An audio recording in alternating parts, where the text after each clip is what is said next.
I am your host, Jay Christopher, the Industry Esquire, and today's topic is how to be lethal in your project's paperwork and surgical in your contracts. And we have, the big homie here today, former mentor of mine, Mr. Sean Joel Johnson of Fuse Media. For the audience who may be new, when you hear this sound, that means my brethren them dropped some heavy weight. I want you to hear and I'm emphasizing what he said. I'm amplifying it, but this is how I amplify it. Rude boy status. My first question to you is this. Before we even get into the paperwork, I want to take care of entrepreneurs who want to start a company or may have already. Just give us a sense, since you've been on both sides of that, from a deal-making standpoint as well as from a producer standpoint, what are some of the customary startup costs for launching your own production company when you intend to focus in producing non-scripted content?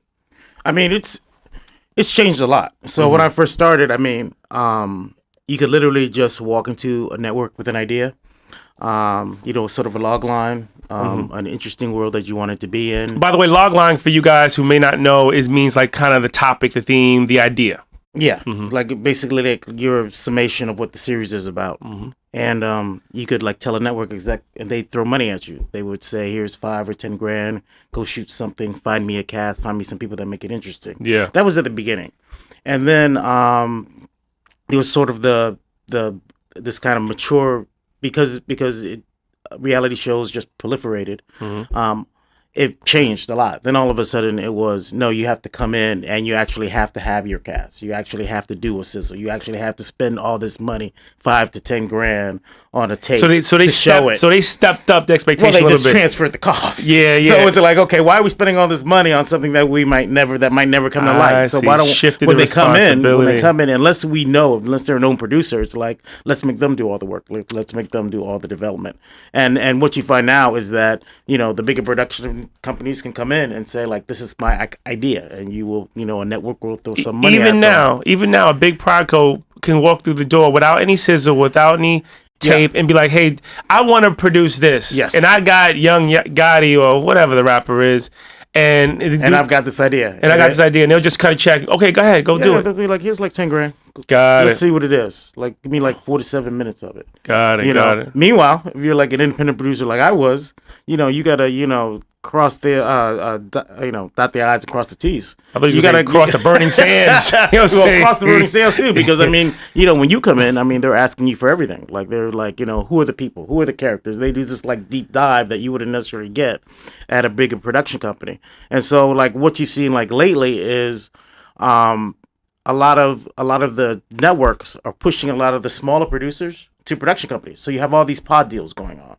So like a big production company may have like 4 or 5 By the way, deals. just want to, edify and illuminate and amplify. A pod deal is kind of like a producer has a deal with a network or studio, and they pay in some kind of overhead, and they kind of direct talent to those parties to help them produce content. Yeah, the idea is that they develop the show and they do it like the way the network wants it. So it's like and a lot of the production companies, they're doing it on their own. They're finding producers who they think have talent, who like created a show or two, and they're saying, why don't you come in-house, work for us so we can do the deal with the network. When a production company is doing a deal, they're only making their fees like 10% of whatever their budget is.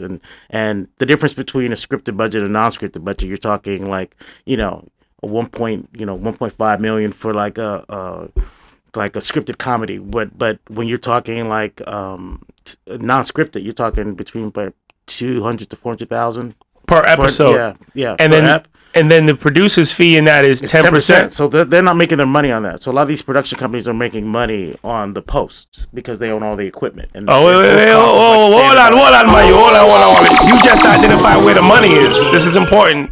You said production companies are making their money on the post. That's where you pad, and that's where you find your margins.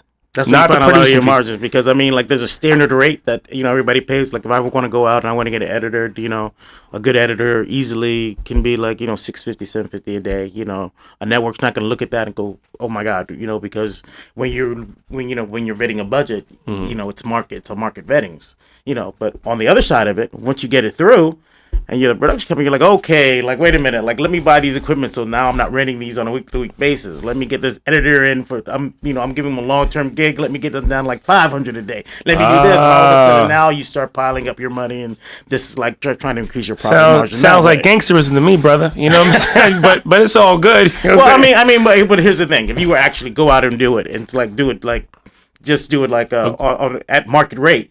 That's what it is. Yeah, exactly. You make no money, and you make no money. Yeah. So the idea is you bring a lot of the stuff, inside. But if you are the person who created the idea, like, I mean, that was one of the issues when I had my own production company, and they were like, I was kind of being directed to other production companies. I'm like, I can do this. I've done this. My production credits say I can do this. They're like, oh, we have, but some of the bigger networks would be like, yeah, but we would really like you to partner with them. Well, if I partner with them, I just get a producer fee. I don't get any of that money they're making on the back end or through, production efficiencies. So all of a sudden, it's like I'm just an employee anyway.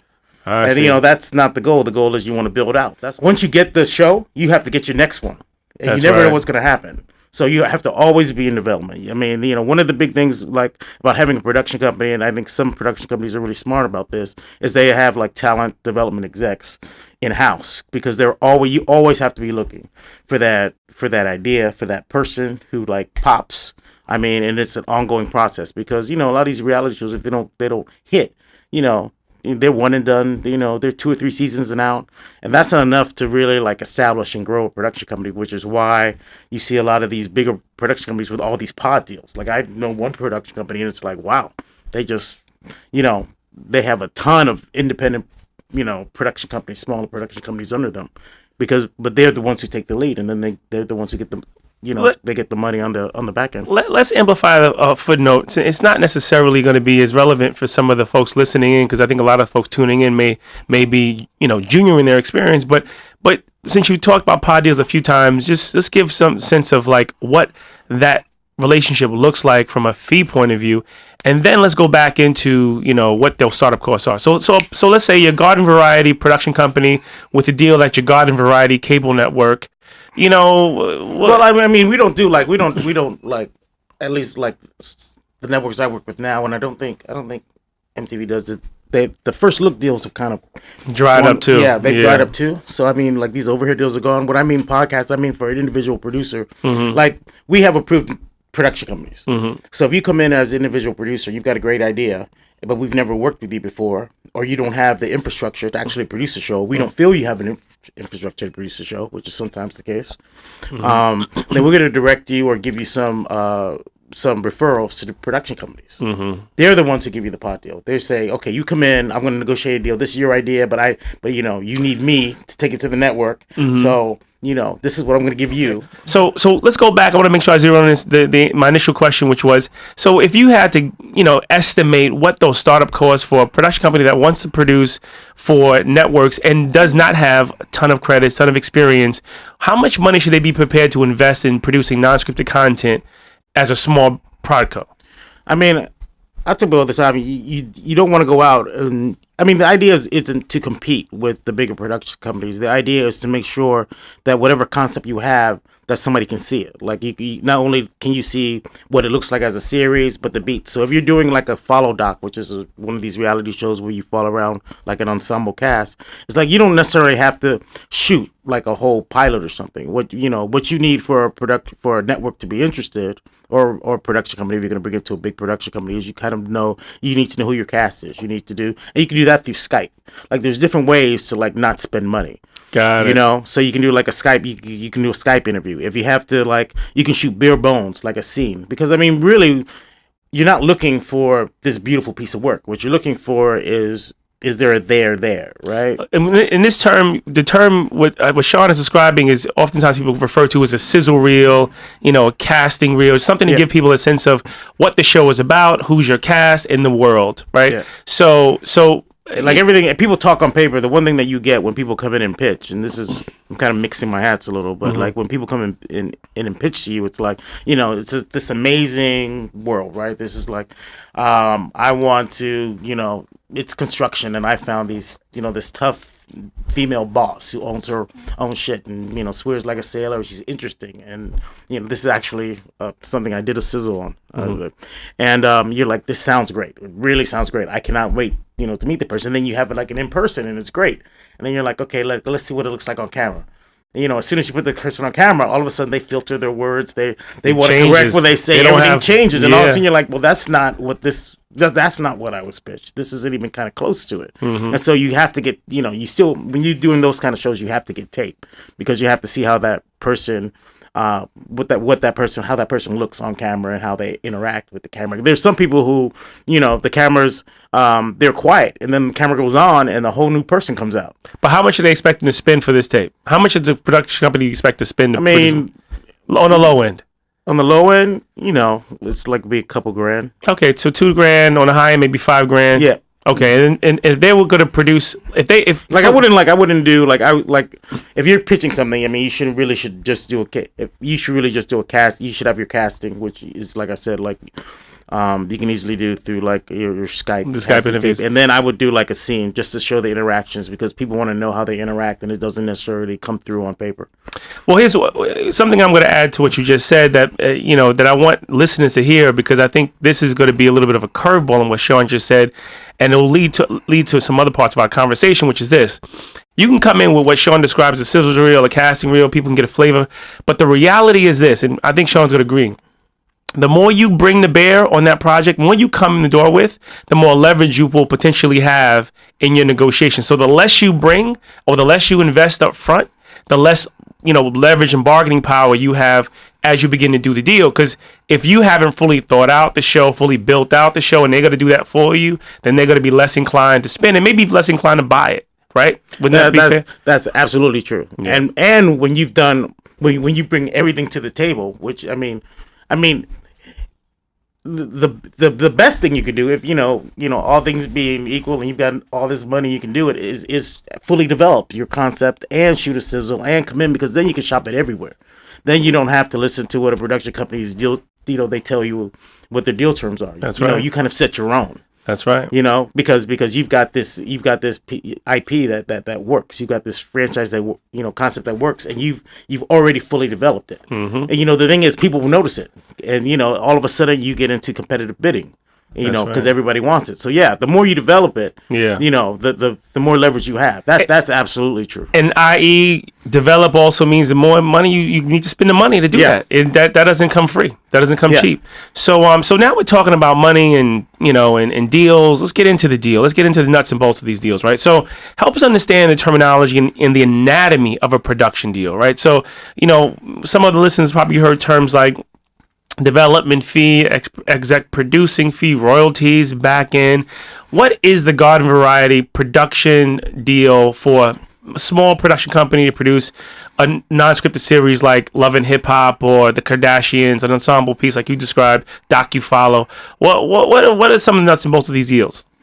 Well, I mean, certainly to a certain extent it depends on the production company coming in, but usually there's you come in with kind of your idea. Mm-hmm. If we want to develop it like and this is any network. This can be BT. This can be Fuse. This can be most any network that's out there taking pictures. There's a casting step and a paper development step. So if you haven't already done that, but it looks like it's a great idea and you've kind of got most of it together, a network will say like, here's $5,000. Go out. I want tape. I want better tape of the people. I want their history. I want you to comb the internet to see what you can find. I want you to add people. I want you to do more of a nationwide casting. And that's called the development fee or casting fee, or what do you call that? We call that a paper development. Paper development fee. Yeah. $5,000. Yeah. But it would be casting. Yeah. Yeah, approximately. Yeah. So for those of you out there who can be innovative, there may be a margin if you guys keep some of that $5,000 for yourselves, as versus just spending it all on the production. Yeah, because you're the one doing it, so it's just paying you for the work that you're doing. Because also it's putting together kind of like what you might call like a series, Bob. You've got to come up with what outlines for your episodes, your production budget, your production calendar, when you kick off, all of that kind of stuff. The whole shebang. Okay, yeah. And then after that, we would go into we would either do a presentation or a pilot. Presentation is basically like a half hour a half-hour series is maybe 20 actual minutes, and so a presentation is like a proof of concept. So you would shoot like a couple of scenes. And now, is there money in for the production company in this presentation? Are they getting a fee for that too? Yeah, they don't get a fee. It's an all-in, and so it's kind of what you can get out of it. Got it. And that varies. I mean, presentations can be like real small, like I just want one scene, like 15 grand, and like, no, I want to see like, like a full on, like half the show, like give me 10 minutes and, here's $60,000. So you go from, and it also depends on the amount of leverage that you have. Totally, the size of the company and the name. Yeah. So you go from $5,000 to kind of give me something and I can figure out what this is, to the production companies, to the network saying, well, here's another 10 or 15, and now give me a full, give me a low budget pilot, for lack of a better way to describe it. And again, you're not getting a fee. The idea is we just want you to use this money to put something together. Yeah, straight proof of concept. Proof of concept. Yeah. But if there's a margin in it for you to make some money because you're doing it all in-house, great. Yeah. So if you have your own people or you're in-house, then you're actually making money. If you have to go out and hire people, you're not making any money on it. That's right. Bring it. Well, let's put emphasis on that. Do as much as you can yourself, and then you'll save on the back end. You save, right? Always. All right. And then you would go, a lot of networks now will go from presentation to series because the one thing about development is it takes a long time. Like people are like, oh yeah, the traditional development route, that can be you can have something in development for 8 months, a year, even unscripted is crazy. So people should expect to, before they get their project ordered to series, it could take up to 6 to 8 months. On the long end. Easy because there's a time period. Like once you deliver your presentation, once you deliver your paper development materials, the network has 3 to 6 months to decide whether to move to the next step. Once you deliver the presentation, the network has 3 to 6 months to decide whether to go to the next step. Once you deliver your pilot, the network has 3 to 6 months to figure out what they want to do. And some networks, that period for them is a year. We haven't gotten to the nuts and bolts of the deals yet, guys, but I want you, since Sean is talking about these time periods, I want you to remember something. These periods mean you cannot take that project anyplace else. So you're just waiting, which is why you need to figure out other ways to make money and have other projects popping off, because you're just waiting for that order to come in. Yeah, a lot of people call the development process hurry up and wait. Hurry up and wait. We know all about that. I need it. Okay, I'll be back in touch. Exactly. I've been there, done that a couple different ways. Yeah, and that's the way that works. And then if a network wants, then they'll do a pilot, which most pilots now are airable, and pilots actually cost more than the series itself because that's when you kind of like figuring out what works, what doesn't work.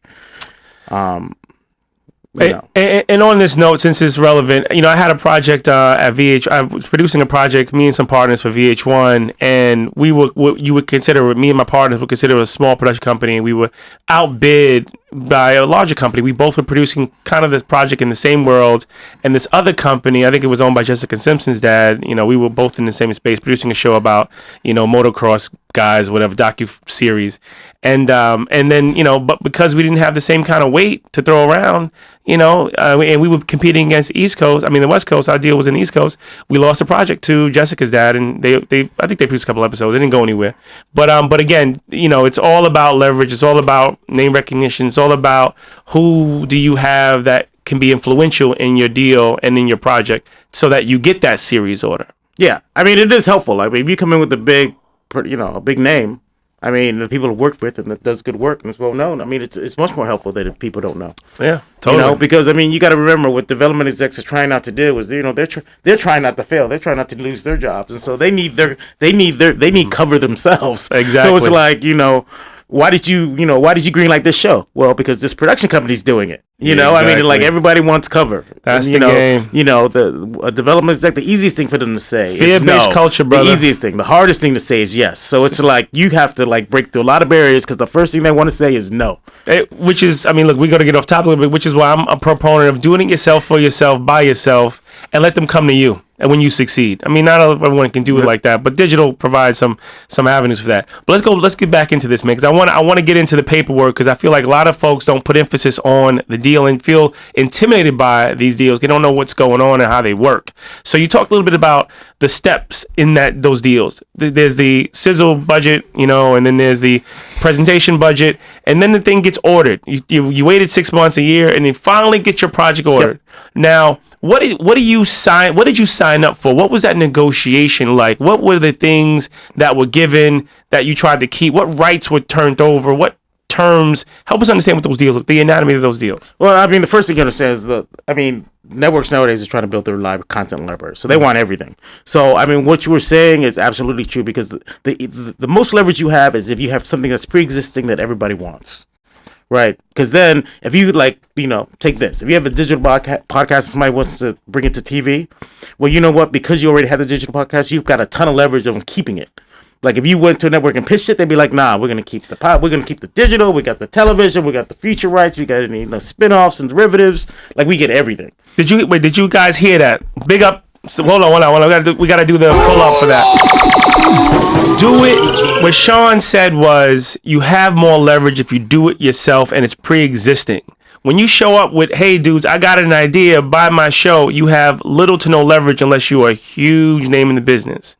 So go digital, do it on your own, then bring it to them after it's succeeded, because you'll have a much better chance at getting a competitive deal. Yep. And if you've developed a base, and especially a following, then I mean, it's something that it's something that the network wants. So it's like they're going to be much more flexible on the rights than they would normally. Because normally if somebody comes to me and it's nowhere, I'm like, "You're not going to get no rights. You know that. You might as well just, this is a give over here. Like you're getting a network show. Okay. You should look at it that way." Okay, fair enough. But where's the money, Sean? We're moving into exploring the current landscape. Where's the money for my subscribers? Where are they making their money on these deals? What are the fees, ranges, terms? Well, I mean, so an unscripted show can cost between $250, $400, right? So you make per episode. So you're making your 10% on that. Got it. And then you administer the budget. So whatever's vetted and approved, I mean, the idea is that you go back and do a deeper dive and figure out some production efficiencies. And if you have more than one show going at more than one network, I mean, maybe you can use some of your personnel across the board, because the network usually doesn't go in that deep. I mean, shows are usually, it's called auditable, which means that they can go check your books. That's right. And usually, if you're a big production company, you can limit that to the first or second season. Then after that, it becomes non-audible, and they just give you the money. You can do whatever you want with it. Sean Joel Johnson has conspicuously left out some areas of revenue here, man. And I'm not. Listen, let me tell you. Well, maybe listen. There's other areas. I want to bring this up, man. Okay. Because there's product integration. Are we getting that money? Say product integration. I was getting product integration. I'm trying to find the money, man. But I was saying product integration. But no, a lot of product integration is hard, and you have to bring the brand to the table. Mm-hmm. It can't be a brand that's already on the network. A lot of times they have to do a network spend. I mean, these aren't easy things to do. And then you can get some kind of rev split. And even that rev split may be 70-30 to the network. You heard that, guys? So, you know what I mean? It's a very steep climb to get any of that product integration money. The idea that you're going to get there's all these avenues on these kind of shows, it's hard. It's really difficult. And the ad rev is untouchable, I'm assuming, right? Yeah, the ad rev is untouchable. So guys, don't think you're going to bring the next Cardi B to MTV, win a production deal, and think you're going to get some of the advertising money that they use to monetize that show that they receive from monetize. You will not touch any of that. Now, if you think you're going to bring the next liquor brand, Ciroc, in with that new Cardi B deal, and be like, "Hey, and we brought this brand and it's going to make money. We want to get some of those dollars too." It's like, no, we have a competitive liquor associated with our network, so you can't bring that in. It's going to be difficult to get that money. But here's the thing. We're going to get more into the deal, but I want to point out something else too. Now, outside the production company or within the production company, depending on the situation, you have producers who don't have companies who are part of this team. They also have a paperwork. They also have a deal. There's production fees for these producers, right? Yeah, everybody. I mean, within the budget, everybody's getting paid something. I mean, you're like everybody who works on the project is getting like paid money. If you're an executive producer, there's a line item that pays you. Like you're not. It's not just a production fee. If you're an executive producer, if you're a showrunner, you not only does your company get the production fee, but then you get a showrunner fee as well. You know. But the thing is like a showrunner is like a day to day. So if you have a bigger company, like the exec's not going to be the showrunner. Are you saying networks will approve paying the 10% production fee plus on top of that an additional fee for a showrunner? Yeah. Without taking out that 10%? Yeah. Because usually most of the deals I've done, I've required that. No. That's been changing. Okay, cool. So there's more flexibility in that space. Yep. All right, and then so now who's getting the royalties? We know about royalty and back end. Where's that going? You know. I mean, the one thing you got to understand is you have to recoup. Like the network has to recoup all its costs. So and that $250,000. Yeah. Mm-hmm. For the 6 episodes, so they got to recoup like $1 million something plus, you know, the back end definitions, overhead and overhead on overhead and overhead and interest on overhead. Well, we're gonna get. you already making my. We was dizzy with that. We're gonna go into that. So I mean, the idea that unless you have a hit, I mean, you're not going to reach back in. That's. But wait. Before we get back in royalties, are there any royalties to pay the production company for bringing this piece of IP, intellectual property, this show, to this network? And you can get a royalty if you're not engaged as the production company. Like if you're not picked up, if the show's picked up but you're not picked up as a production company, then you know you can get a royalty fee that way. But if you're talking about like some kind of passive royalty just for bringing a show to the network, no. Got it. You know, I mean, you know, people ask for lots of stuff. Like, I mean, people ask for pickup bonoses and ratings bonuses and all that kind of stuff. And depending on the network, you know, a lot of times the answer is no. Yeah, because the reality is, and this gets into a little bit of another conversation, is these networks' margins are shrinking. Yeah. So they're not back in the day. You can get a lot of those things, right? You could get a 10% production fee. You could get an episodic royalty on top of that. You could get a season pickup bonus. A season pickup bonus, even maybe some ratings bonuses. But network advertising dollars have been shrinking, which has forced these networks to then get tighter with the producers on these budgets and the fees that they give them. Yeah. So the answer to that, unless it's a competitive project, which everybody's bidding on, and we already talked about how that happens. You have to like really put in not only does it have to be a great project, but you probably have to have already done most of the casting, development, the work yourself. I mean, to get the leverage, most of the time the answer to that is going to be no. Got it. Now, and that's even with the big production companies. It's like, I know what you want. I understand it. No. Now, is there any money in the back end? Another term for back end is contingent profit participation, back end definitions. I mean, you'll get it. It's just meaningless. It's meaningless. Well, what is it? Let's first understand what it is. What is when someone says, hey, I want 10 points on that show, or I have 50% of the back end. What does that mean, and how and when is it relevant? That means that after the show has recouped all its costs, and remember, there's a thing called an imputed license fee, because like at least we're taking a deep dive now. Okay, but let's not go into that. We're gonna get to that, but before we get to it, let's just frame it for them. So 10% of the back end means what? The reason I say that is because in all these deals you have to recoup the production costs because there's no revenue coming in from the airing of these series on the network that buys it. What do you mean? There's advertising revenue. But that's not counted. That's not counted towards recoupment. Wait. Are you saying that? We gotta pull up with this because this is a very important concept here. You just said that the network, and your initial point was, hey, the network has to recoup its costs. Yes. In order to pay you, back end. Yeah. Okay, point taken. I think everyone understands that. And then you said that in order for you to get back in, there has to be recoupment and revenue beyond recoupment, meaning they got to make their money back plus some, right? Got that. Now, you said that, but in calculating the money they generate, that would qualify as recouping their spend, and that would qualify as revenue on top of the recoupment, you said the revenue they generate from advertising, that monetization dollars doesn't fit into that, doesn't count. Correct. That sounds insane, doesn't it? Think about it objectively.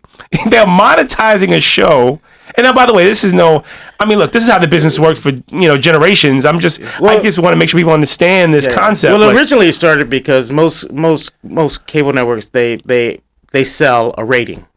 They don't sell per show, and so there's no way to figure out what each show makes because they sell a rating. Except the very, very big show. So it's called run a schedule. They do run a schedule advertising where they sell a rating. Oh, because the math is kind of hard. Yeah, that's why we can't pay people. Makes perfect sense now. Oh, thanks. Okay. Yeah. So because of that, the money's not attributed to each specific show. I see. They can't allocate what because they just have to get a rating within that. They get mixed up. Day part. They get mixed up. They don't have to. Yeah, they just have to get a rating within the day part, so they can move stuff in and out. Okay. And as long as they get the rating, that's fine. So because of that. No, it makes perfect sense now.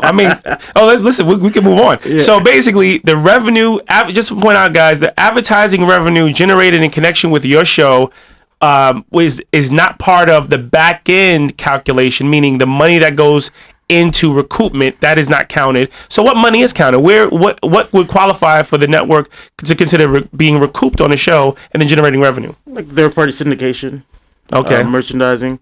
The problem is cable networks especially, they play a show forever. So all of a sudden it loses some of its marketability because it's been played on the network. So who wants to buy something that's like, it's like, do you want Real World after, like, what network's going to take Real World after Real World's been played 5 zillion times during that current season? Got it. Unless it's an international market. You can make some money on international markets. Got it. But if you want to do something like that, you probably want to do it in a separate pot. So it's not mixed in. So merchandising, you would want to do a separate pot. International revenue, you would want to do a separate pot. Home video, you want to do a separate. You try to take everything out of that whole recoupment. And then the other side of that is what is called imputed license fees. But okay, before I want to make sure people understand this. So the revenue that's that would be qualified for the show to recoup its production spend would be off network licensing opportunities and syndication, right? Yeah. Licensing it to third parties, licensing it overseas, merchandising revenue generated in connection with that show. And was there another category you mentioned that I didn't catch? I think that was it, right? Yeah, I think that's merch, international. You could probably include digital down. If we're not including, but that's part of license fees. I would think. That's part of home. But that's how the network is going to calculate its ability to get out of the red and pay for those production budgets, and then pay you some revenue. Which is why you said initially that it's hard for anyone to ever receive any money on the back end because there's not a lot of money going into those things. Now, unless the show is probably like Real World, obviously, your franchise has been on for tons of seasons, generating tons of money. But that's when you get in, like, all of a sudden now, that's when you get into imputed license. So break down the imputed license fee concept for us. It's because, like, cable networks do not charge a license fee like broadcast networks do. So what they'll do is they'll say, you know what, we'll say a license fee, we'll give you 50%, 60%, 85%, we'll impute a license fee, which is like of as a percentage of the production cost. Mm-hmm. So it's like if the show costs $100,000, we'll impute, which will for calculation purposes, we'll say that we paid a $75,000 license fee. We're going to unpack that a little bit because this is a very complex concept. I want to make sure people follow this. So you said that the network doesn't charge a license fee to itself for the use of your show. Yep. So the network isn't, customarily speaking, if production company A, if the network was licensing a show from a third party, they'd pay them a license fee for that show. But when they acquire your show, your non-scripted reality show, when they acquire that, they're not paying you a license fee for that because they own it. So what they'll do is, like you said, Sean, and if they're not paying you a lice fee, then there is no revenue being generated in connection. So you'll never reach the back end. So you never reach the back end. So what Sean is saying is that what they do customarily is they will quote unquote impute, meaning allocate what would normally be a license fee. They pay to someone else. They'll pay it to you for your show. It's called an imputed license fee, so that you can begin to receive quote unquote some level of revenue. And then you can they can potentially recoup, and you can get some portion of back end. Or conversely, they'll reduce the amount that they can recoup. Like they'll say, we'll only recoup 25% or 40% of our production costs versus 100%. Versus 100%. And that's where you'll be able to say, oh, okay, well, my show has a potential of generating revenue for the network because they're imputing a license fee of 60% of the production costs versus the full 100% of the production costs, right?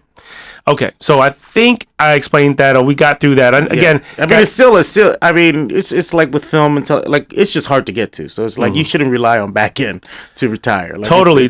But I just want to make sure people understand what it is. I know it's kind of confusing to people. So listen, but are there any emerging revenue streams for these production companies, these prodcos, that because of the added element of digital, that they can make money now with their shows that they? Well, I would be like, I mean, one of the things, I would be very careful on is watch the requirements that watch what you're required to deliver, because a lot of times you'll get a network that'll, they'll want you to deliver additional digital deliverables. I mean, before it used to be like uncut scenes, but now sometimes it turns into like standalone content. And you want to make sure that that's budgeted for separately and that you have a fee in there that you're paid for it. I see. Because like, all of a sudden you'll see like, I have to do what?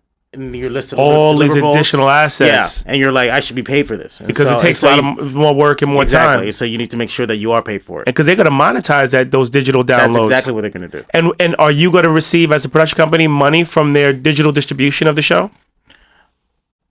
Usually, it's part of your entire deal. You just want to budget for it separately. No, what I mean to say is, you'll budget for it, they'll pay you a fee for it, but when the ABC network takes your show from the network and then distributes it on their online platform, on iTunes or Google, whatever, are you also going to get a piece of that revenue they've receiving for licensing? No, you don't see any of that.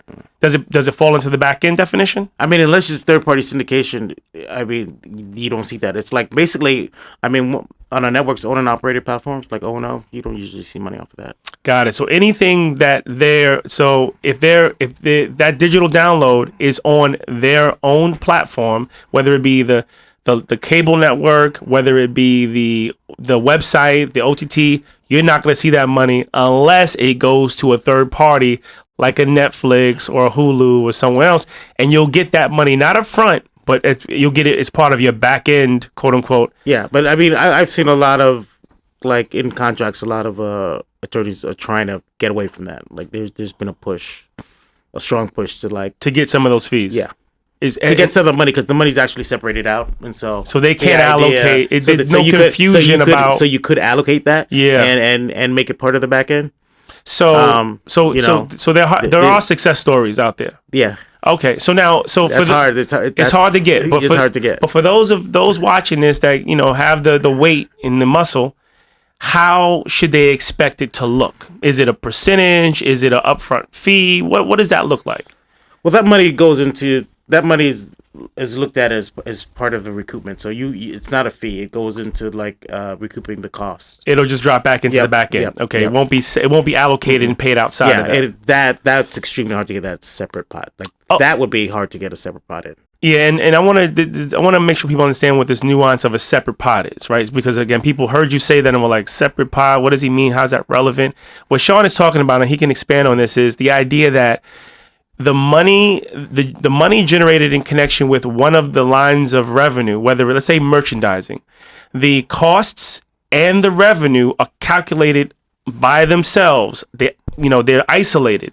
They're not cross-collateralized is the term, but they're not mixed in with the revenue and the expenses of the other category. Let's just say that was license fees. Those things are separately calculated so that it's very clear where the expenses are and where the revenue is, right? Yes. Okay. And that way you can actually get to, you can get to some dollars. You can get to the positive side of things. Yeah. So that's important, guys. If you're negotiating back-end definitions, you want to talk about separate pot, understand what that is and get that into your deals. What type of productions typically allow for the largest margins? So you have non-scripted, you got event-related productions like award shows. You obviously have scripted television. Is there a particular type of production that tends to allow for more room for the producer to make money than other productions? Because you've produced. I would say scripted. Scripted. Yeah, because scripted, you always have the potential for syndication. And people pay a lot more for scripted. It's a little more evergreen. Once reality's through and done and aired, it's kind of goes in the can and it's over. And I think it's because the program is much cheaper. But I think with scripted, a good scripted show, like a Game of Thrones, you can just make money. All of a sudden you can expand on the merchandising, and if it's a big show, at some point you're not you're not deficit financing it as a production company. Like the network will play full freight. Exactly. Deficit financing meaning the production company is paying all of the production expenses versus a third party. But one of the things that I think people should be aware of in this world of content creation, content production vis-a-vis linear or cable networks or even digital networks, there's a hierarchy in the content, right? The hierarchy, and Sean just pointed out the reason for the hierarchy. There is what you would consider, and you correct me if I'm wrong, on the low end, there's like the event-related production. Then the next up would be the docu-series, and then the scripted. And the reason the hierarchy exists is because at the very top of that pyramid is where the real money can be made if you're successful in that business. And in fact, I think the first level is documentary. So below event, documentary. Because documentary, like, they usually don't make money at all. You make your money when you get your budget. Like, you put your fee in your budget, and that's where you try to make money, because people pay the fees for documentaries are really low. Even though I love documentary producing. Wow. So I would say there, and then like there's a reason why PBS pays you $500 for a license of there's not a lot of money in documentaries unless it's a really popular one by like Ken Burns, and then you make your money in the production. Ken Burns, they'll give him they'll throw him $5 million. Yeah, if you're big like that. But you get your money for you do your fundraising, the foundations. You have like a 501c3 you go through so people can donate. There's ways to get a healthy documentary budget. It's just like the outside of the production budget, like selling it and distributing it, that market is just not. It's just not there. It's just not there. So, speaking of what's not there, we're running out of time. So I just wanted to just recap for you guys understanding of this business, because if you're looking as a non-scripted producer to produce for cable networks, remember, do more upfront. You'll have more leverage. You'll have a better situation to negotiate from. And if you also keep in mind that if you bring things in-house, you can figure out ways to save money in your budget, so you can find ways to invest that money back into your company to produce more content.